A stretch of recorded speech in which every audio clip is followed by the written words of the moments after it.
네, 안녕하세요. 화이닥이 간다 아나운서 조아라입니다. 오늘은 그 두 번째 시간입니다. 원자력병원의 최익준 교수님과 함께하겠습니다. 안녕하세요. 네, 안녕하세요. 네, 갑상선암도 증상이 없다고 합니다. 저는 증상이 없는 게 참 무서운 것 같아요. 네, 언제 맞습니다. 소리 소문 없이 이렇게 올지 모르잖아요. 저 또한. 그렇죠. 근데 이게 증상이 없으니까 자각하기도 쉽지가 않은데 조금이라도 증상이 없을까요? 혹시 목소리 변형이 온다던가? 말씀을 잘해주신 게 갑상선암 자체는 사실은 증상이 없고요. 방금 전에 말씀하신 것처럼 사실은 증상이 있어서 올 정도면 되게 좀 진행된 암일 경우가 많아요. 네. 사실 갑상선암이라는 게 우리가 보통 그 예전에 용어를 되게 잘못 정했는데 예전에는 1cm 정도보다 작은 거를 되게 그 미세암이라고 했어요. 근데 사실 1cm보다 작은 게 미세암은 아니죠. 근데 그런 걸 생각해 보면 예전에는 갑상선 뭐 초음파도 없고 이런 시절에는 갑상선암을 진단할 게 없었겠죠. 그러니까 1cm보다는 커져야 뭔가 겉에서 만져지고 진단을 했었으니까 아마 미세암이라고 하지 않았었을까라는 뭐 생각이 들더라고요. 그래서 갑상선암은 일단은 그 대부분은 증상이 없다. 근데 갑상선암을 우리가 의심을 해봐야 될 때는 그 몇 가지가 있습니다. 첫째는 최근에 목 앞쪽에서 뭔가 딱딱한 게 만져진다. 그리고 최근에 갑자기 목소리가 좀 변했다. 또 갑상선암이 커지는 경우에는 그 식도도 누르는 경우가 있거든요.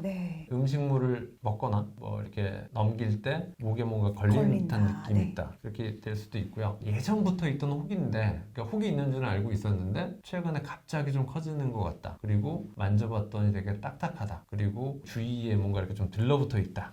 이런 경우에 있어서 우리가 갑상선암을 일단 의심을 해볼 수가 있고, 다만 아까 말씀드린 것처럼 우리가 사실은 갑상선암 초기라든가 어느 정도 크기가 뭐 커질 때까지는 증상이 없기 때문에 되게 이런 자각 증상이 있는지 아니면 또 뭐 어떤 불편함이 있을 때는 바로 병원에 가서 검사를 해보는 게 중요할 것 같습니다. 조금이라도 불편한 게 있으면은 바로 달려가서 검사를 받아야 될 것 같습니다. 이렇게 증상이 없는 갑상선암은요, 어떻게 진단을 하나요?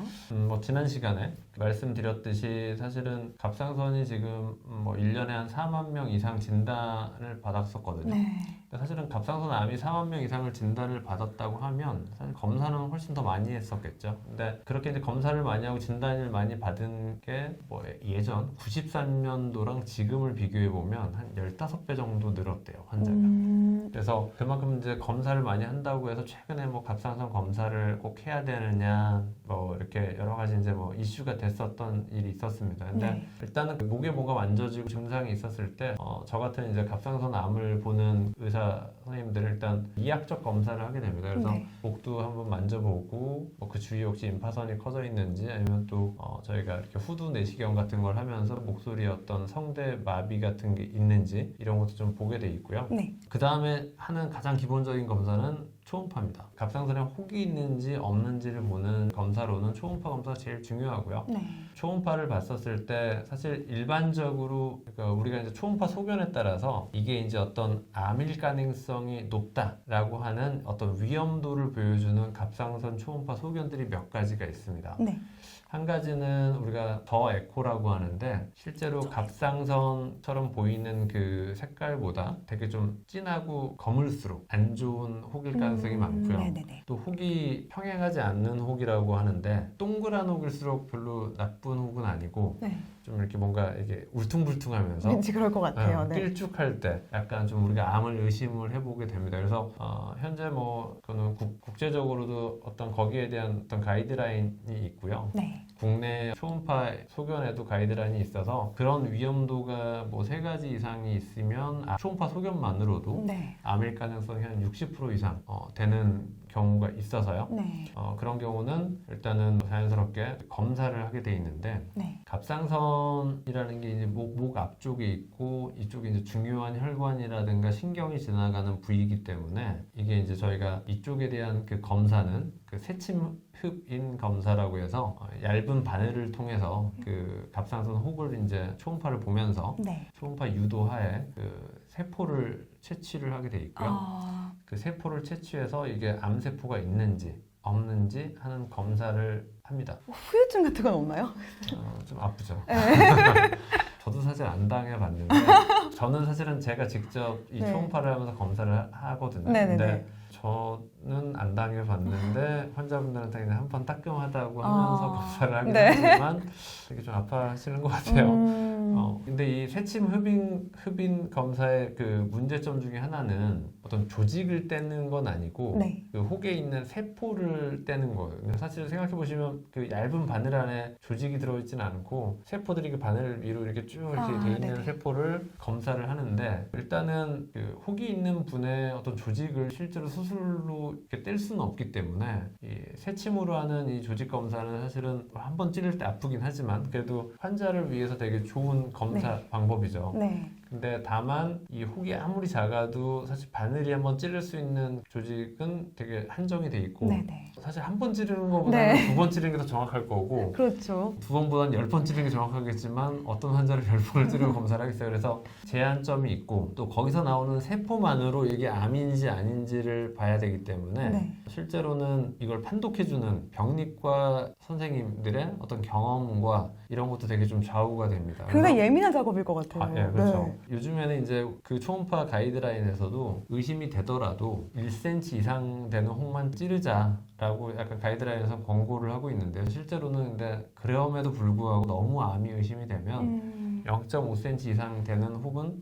찔러서 검사를 하자라고 돼 있습니다. 그래서 사실은 실제로 초음파 소견도 그렇고 제가 뭐 검사를 할 때도 이건 100% 암이다라고 생각을 해도 검사의 정확도가 한 95% 정도 된다고 하거든요. 네. 그래서 여기서 암이라고 나와도 실제 수술했는데 작게는 뭐 한 1, 2% 정도까지는 암이 안 나오는 경우도 있습니다. 네. 그래서 이제 요즘에는 이거를 보충하기 위해서 중심부 생검이라는 검사를 합니다. 그래서 그거는 그 새침처럼 얇은 바늘이 아니고 그건 되게 굵은 바늘이에요. 그래서 거의 뭐 연필 10만 원 굵은 바늘을 찔러서 네.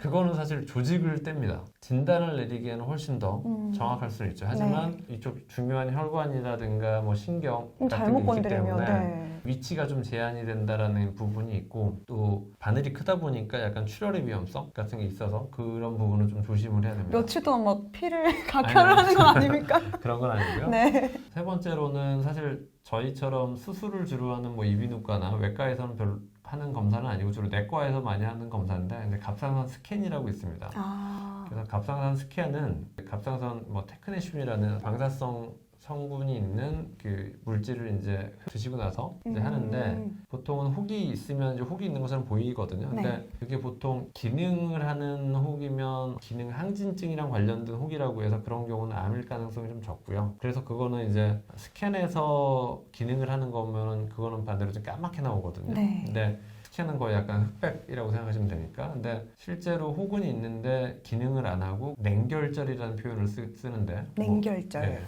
근데 냉결절인 경우가 암일 가능성이 높다고 해서 사실 또 내과 선생님들 같은 경우는 그 스캔을 먼저 하고서 냉결절이 나와서 반대로 이제 초음파를 이렇게 의뢰를 하시는 경우가 많습니다. 그래서 보통 이 정도 기본적인 검사를 통해서 이 혹이 암인지 아니면 암이 아닌지 볼 수 있다고 생각하시면 될 것 같습니다. 굉장히 근데 진료하시고 검사하시는 선생님의 베테랑이셔야 될 것 같아요. 그렇죠? 그렇죠. 그래서 많은 경험이 있으셔야 될 것 같습니다. 갑상선 암이 다른 암들에 비해서 되게 좀 진단을 내리기가 애매하네요. 되게 그게? 정확하게 내리기가 되게 어려워요. 네. 그래서 사실 보통 우리가 뭐 몇 프로 이상이면 암이다라고 하는데 이 갑상선 특히 새침 검사 같은 경우는 그래서 되게 레인지가 커요. 그러니까 그 범위가 크다라는 게 갑상선암 세포가 예를 들어서 뭐 검사를 했는데 한 70% 이상이면 암이다. 그 다음은 뭐 예를 들어서 50에서 70% 정도면은 암의증이다. 뭐 이런 식으로 주는데 어떤 병원은 예를 들어서 70%에 가깝게 올 때만 암의증을 주는 경우도 있고